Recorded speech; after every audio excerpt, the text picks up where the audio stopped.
This video demonstrates the lock and strike replacement of a 250 series double hung. The process on a 250 series single hung and sliding window is similar. Using a handheld Phillips head screwdriver, remove one of the lock attachment screws.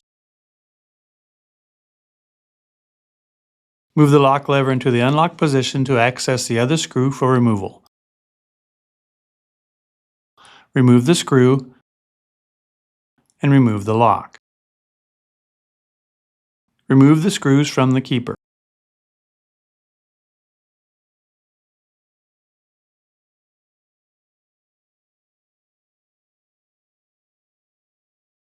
Remove the keeper.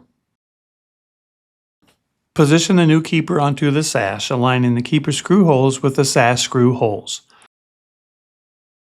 Using a handheld Phillips head screwdriver, insert the screws to secure the keeper.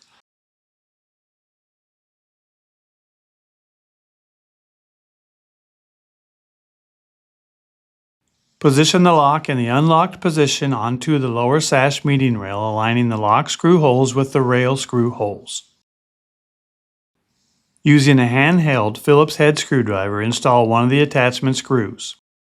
Move the lock lever to the locked position to confirm the lock engages the keeper. Insert the other attachment screw. Do not over-tighten the screws.